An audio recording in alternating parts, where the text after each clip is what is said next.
తాకట్లో ఉన్న మీ బంగారాన్ని విడిపించి ఆ రోజు ఆన్లైన్ రేటుకి కొంటాం. Sharma gold company.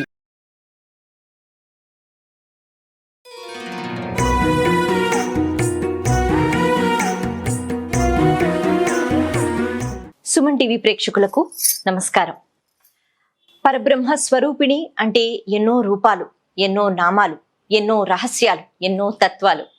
అయితే అమ్మ గురించి తెలుసుకోవడం, ఇంకా చెప్పాలి అంటే పూర్తిగా పరిపూర్ణంగా తెలుసుకోవడం ఎవరి వల్ల సాధ్యమవుతుంది? ఎవ్వరి వల్ల సాధ్యం కాదు. అలా కావాలి అంటే మళ్ళీ పరబ్రహ్మ స్వరూపానికే అర్థమవుతుంది. కాకపోతే మనందరికీ కూడా అమ్మవారి యొక్క లీలా విశేషాలు, అమ్మవారి యొక్క నామాల ప్రాముఖ్యత, అమ్మవారి యొక్క అనుగ్రహం. ఎందుకు అంటే అమ్మ అనేటప్పటికీ మనల్ని చాలా జాగ్రత్తగా చూసుకుంటూ ఉంటుంది. మనందరికీ అమ్మ అవసరం కదా. మన పోషణకి, మన పాలనకి, బ్రతికి ఉండటానికి, వెళ్ళిపోయిన తర్వాత జీవుడు ఇంకొక శరీరాన్ని పట్టుకోవడానికి, ఇంకా చెప్పాలి అంటే ముక్తిని, మోక్షాన్ని పొంది తరించిపోవడానికి. ఇలా మరి అలా అటువంటి సమయంలో అమ్మ ఎంతో కారుణ్యంతో, దయతో ఉంటుంది. కాబట్టి ఆ అమ్మని అడిగి మనము అడుగులు వేస్తూ ఉండాలి. ఆ అమ్మ యొక్క దయ పొందుతూ మన జీవితాన్ని గడుపుతూ ఉండాలి. ఈ క్రమంలోనే మన ఉపాసన అన్నది ఉంటుంది. అమ్మతో మాట్లాడడం ఎలా అంటే, నేరుగా మనం ఎక్కడ కూర్చున్నామో అక్కడ ఒక రూపాన్ని మనం గుర్తుకు తెచ్చుకుంటూ మాట్లాడుకోవచ్చు.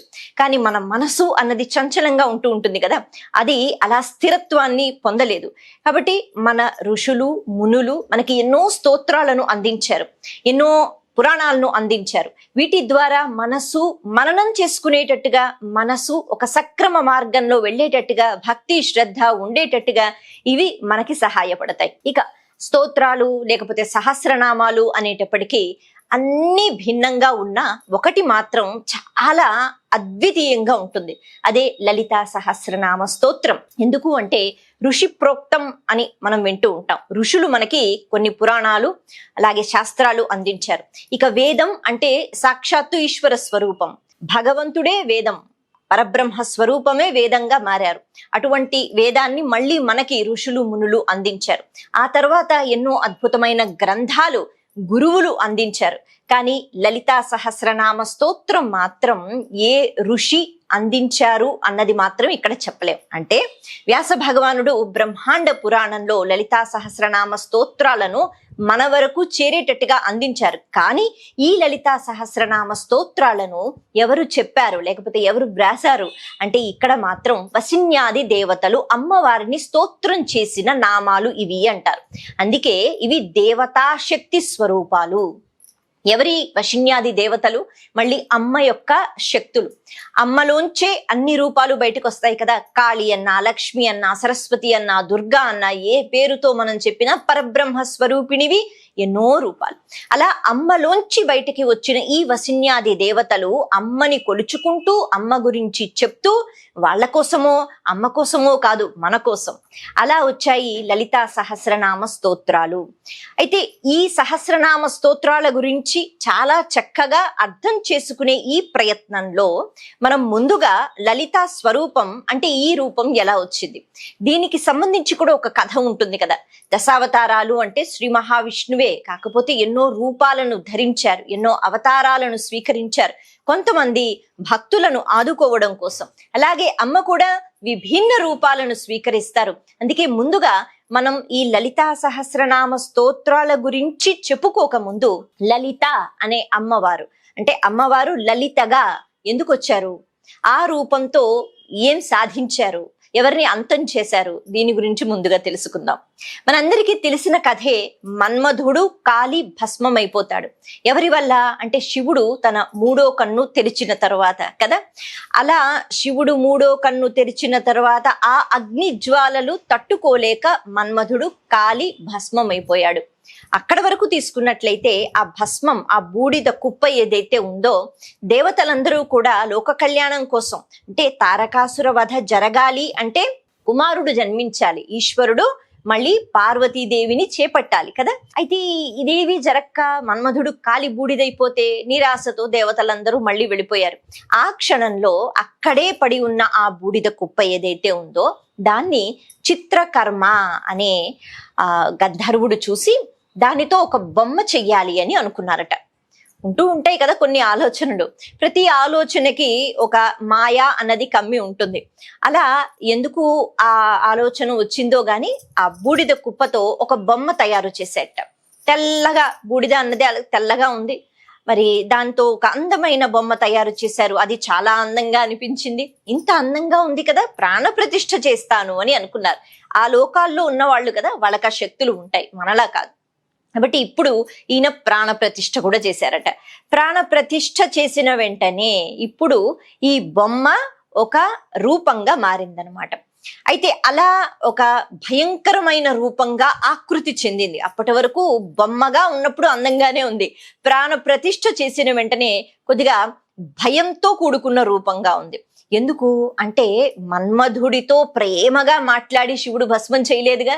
శివుడికి చాలా కోపం వచ్చి ఆయన రుద్రుడై ఆ రకంగా మూడో కన్ను తెరిస్తే ఆ అగ్నిజ్వాలలో మన్మధుడు భస్మం అయిపోయాడు. అందుకే ఇక్కడ శివుని యొక్క కోపాగ్ని, ఆ కోపాగ్నికి భస్మం అది. కాబట్టి అందులోంచి తయారైన మూర్తి ఎలా ఉంటుంది అంటే ఇలాగే ఉంటుంది. కాబట్టి అలా ఒక రాక్షస స్వరూపంగా ఆ మూర్తి అన్నది కనిపించింది. అలా ఆ మూర్తిని అంటే ఆ రూపాన్ని చూసిన వెంటనే బ్రహ్మదేవుడు భండ భండ అని అన్నారట. భండ భండ అన్నారట. అదే ఆ రూపం యొక్క పేరైపోయింది. ఎందుకు అంటే ఇప్పుడు ప్రాణ ప్రతిష్ఠ అనేది జరిగింది కదా. కాబట్టి ఇప్పుడు ఈ భండ భండ అంటే ఒక భండ, ఆ భండకి అసురుడు. ఎందుకు అంటే రాక్షసుడు అయిపోయాడు. రాక్షసుడు అంటే వేరేగా ఉంటారా? కాదు. ఎవరైతే ఎప్పుడూ ఆనందాన్ని పొందే ప్రయత్నం చేస్తూ ఉంటారో, అది కూడా వాళ్ళు ధర్మం పాటిస్తూ కాదు, అవతల వాళ్ళని ఇబ్బంది పెడుతూ, అటువంటి వాళ్లను రాక్షసులు అని అంటారు. వాళ్ళు ఎప్పుడు శాశ్వతంగా ఉండిపోవాలి అని అనుకుంటూ ఉంటారు. లౌకికమైన సుఖాలను ఎప్పుడు అనుభవించాలి అని అనుకుంటూ ఉంటారు. అవతల వాళ్ళని ఇబ్బంది పెట్టాలి అని అనుకుంటారు. నా ఆనందమే ప్రధానం అని అనుకుంటారు. ఈ లక్షణాలు ఎవరికి ఉంటారో వాళ్ళందరూ కూడా రాక్షసులే. కాబట్టి ఈ భండాసురుడు అన్నవాడు ఆ రకంగా జన్మించాడు అని చెప్తారు. అయితే ఇక్కడతో ఆగలేదుగా. ఆ రూపం వెనక మళ్ళీ 2 రూపాలు వచ్చాయట. అదే విశుక్రుడు అలాగే విశంఘుడు. అంటే ఈ భండాసురుడికి 2 సోదరులు అని చెప్తారు. సరే, మరి వీళ్ళ మట్టుకు వీళ్ళు బ్రతికి ఉండొచ్చు కదా. వీళ్ళు విపరీతమైన తపస్సు చేశారు. ఈ భండాసురుడు ఎన్నో వరాలను పొందాడు, ఘోర తపస్సు చేశాడు. ఇదే కదా మనం వింటూ ఉంటాం కథల్లో. రాక్షసులు మరింతగా బలాన్ని వాళ్ళు సంపాదించుకుంటూ ఉంటారు. ఇప్పుడు ఈయన చేసిన తపస్సు వల్ల ఈయనకి వచ్చిన వరం ఏమిటి అంటే, ఈయన ఏం కోరుకున్నారు అంటే, మొత్తం బ్రహ్మాండంలో అంటే కేవలం భూలోకమో లేకపోతే పాతాళ లోకమో పైలోకమో స్వర్గలోకమో ఇలా ఎన్నో లోకాలు ఉంటాయి కదా. కొన్ని మనకి తెలుసు, కొన్ని మనకి తెలియదు. బ్రహ్మాండంలో బోళ్ళని లోకాలు ఉంటాయి. అలా ఏ లోకానికి సంబంధించిన వాళ్ళైనా ఎదురుగా నించుంటే, అంటే ఎదురుగా దేనికి నించుంటారు ఎప్పుడైనా యుద్ధం చెయ్యాలి అంటే, వాళ్లలో సగం బలం ఈయనకు వచ్చేస్తుంది అనమాట. అది విష్ణువు కావచ్చు, శివుడు కావచ్చు, అందరూ బ్రహ్మాండంలోనే ఉన్నారు కదా, అన్ని లోకాలలో ఉన్నారు. అంటే అటువంటి వరాన్ని ఆయన సంపాదిస్తాడు. ఎలా సంపాదిస్తాడు? అంత తేలిగ్గా భగవంతుడు ఇచ్చేస్తాడా? భగవంతుడి దగ్గర పక్షపాతం ఉండదుగా. ఆయన భక్తితో శ్రద్ధతో ఎవరు కొలుచుకుంటారో వాళ్ళకి ఇస్తారు. కాబట్టి ఈ వరాన్ని పొందిన తర్వాత ఇప్పుడు భండాసురుడు ఆయన విర్రవేగిపోతున్నాడు. ప్రతి ఒక్క లోకానికి వెళ్ళిపోయి అందరినీ ఇబ్బంది పెడుతున్నాడు. కారణం ఏమిటి అంటే, ఎవరు ఆయనతో యుద్ధం చెయ్యరు. చేస్తే ఈయనకే బోళ్ళంత శక్తి ఉంది. అది కాకుండా ఎదురుగా ఎవరున్నారో వాళ్ళ శక్తిలో సగం వచ్చేస్తుంది. ఇంకేముంది, అవతల వాళ్ళు ఏం యుద్ధం చేస్తారు? మరి ఈ బలాన్ని పొందిన తర్వాత, ఈ శక్తిని పొందిన తర్వాత ఎప్పుడో తన సంతోషం కోసమో లేకపోతే తన మనుగడ కోసమో దాన్ని ఉపయోగించుకుంటే పర్వాలేదు, కానీ అవతల వాళ్ళని ఇబ్బంది పెట్టకూడదు. ఒకరోజు ఈ 3 అన్నదమ్ములు ఒక మాట ఆలోచించారట. అవును, ఎవరైతే మనల్ని ఒప్పుకుంటారో, అంటే రాక్షసులే కదా, రాక్షసులకి మిత్రులుగా ఉంటారు. అంటే ఎవరైతే మనకి జై జయకారాలు చెప్తూ ఉంటారో, మనమే గొప్ప అని అంటూ ఉంటారు, వాళ్ళు ఆనందంగా ఉంటే మనకి పర్వాలేదు. మనము ఆనందంగా ఉందాం, వాళ్ళు కూడా ఉంటారు. కానీ ఎవరైతే మనకి విరుద్ధంగా ఉంటారో, ఎవరైతే మనల్ని ఇష్టపడరో, వాళ్ళెందుకు ఆనందంగా ఉండాలి? వాళ్ళు ఆనందంగా ఉండకూడదు. ఇదే కదా రాక్షసత్వం. ఇది నేటికి కలియుగంలో మనలో కనిపిస్తూ ఉంటుంది. నేను ఆనందంగా ఉన్నానా లేదా పక్కన పెడితే, నాకు ఎవరైతే నచ్చరో, ఎవరికైతే నేను నచ్చను, వాళ్ళు ఆనందంగా ఉండకూడదు అనే ఆలోచనలు కూడా వస్తుంటాయి. అదే రాక్షసత్వం లోపల నుంచి రావడం. అంటే ఇప్పుడు ఈ రాక్షసులు అనుకున్నారు వాళ్ళ జీవితం బాగానే ఉంది, హాయిగా గడిచిపోతోంది. కానీ అలా కాకుండా వాళ్ళు ఏమనుకున్నారు, మాకు ఎవరైతే ఇష్టం లేదో, ఎవరికైతే మేము ఇష్టం లేదు, ఎవరైతే మా గురించి గొప్పగా మాట్లాడరో వాళ్ళు ఆనందంగా ఉండడానికి వీల్లేదు. మరి అలా చాలా మంది ఉంటారు కదా, దేవతలు ఉన్నారు, యక్షులు ఉన్నారు, కిన్నెరలు ఉన్నారు, కింపురుషులు ఉన్నారు, మహర్షులు ఉన్నారు, భూలోకంలో సిద్ధ పురుషులు ఉన్నారు. వీళ్ళందరూ కూడా ఆనందంగా ఉండకూడదు, ఇది వాళ్ళ ఆలోచన. ఇప్పుడు ఏం చెయ్యాలి? బోళ్ళంత బలం ఉంది కదా, ఈ బలాన్ని దుర్వినియోగం చేసుకుంటున్నారు. ప్రతి ఒక్క రాక్షసుని కథలో నేర్చుకోవాల్సిన విషయాలు కూడా ఉంటాయి. భగవంతుడికి సమీపంగా వెళితే భగవంతుడు ఎన్నో శక్తుల్ని ఇస్తాడు. ఒక్కసారి శక్తిని పొందిన తర్వాత మనం సద్వినియోగం చేసుకున్నామా బాగుపడతాం, దుర్వినియోగం చేసుకున్నామా పతనమైపోతాం. ఇది ఇక్కడ మనకి కనిపిస్తుందిగా. అయితే ఇప్పుడు వీళ్ళు ఒక నిర్ణయం తీసుకున్నారు. ముగ్గురు ఉన్నారు కదా. భండాసురుడు అనుకున్నాడు, నేను స్వర్గలోకానికి వెడతాను. అలాగే విషక్రుడిని భూలోకానికి పంపించారు, విషంగుణ్ణి వేరే పాతాళ లోకానికి పంపించారు. అయితే ఇలా మీరు ఆయా లోకాలకు వెళ్ళి అక్కడ ఉన్న వాళ్లతో యుద్ధం అన్నది కాకుండా వాళ్లను నిర్వీర్యం చేసేయండి, వాళ్ళు పూర్తిగా నీరసంగా శక్తి లేకుండా వాళ్ళని మార్చేయండి అని ఈ భండాసురుడు చెప్పడం జరిగింది. ఆయన కూడా అదే పని చేశాట. ఇప్పుడు ఈయన స్వర్గానికి వెళ్ళాడు. అక్కడ ఉన్న దేవతలందరికీ శక్తి అన్నది ఏదైతే ఉంటుందో, మనం పూర్తిగా నీరసించిపోతే శరీరంలో ఈ ఇంద్రియాలు పనిచేస్తున్నా, అవయవాలు ఉన్నా నీరసంగా పడి ఉంటే ఏ పని చెయ్యలేం కదా. అలాగా పూర్తిగా శక్తిని తీసివేసే ప్రక్రియ ఒకటి వీళ్ళు అలవాటు చేసుకున్నారు. వాళ్ళు బోల్డు వరాలు పొందారు కదా, అందుకని దేవతా శక్తులు కూడా క్షీణించిపోతున్నాయట.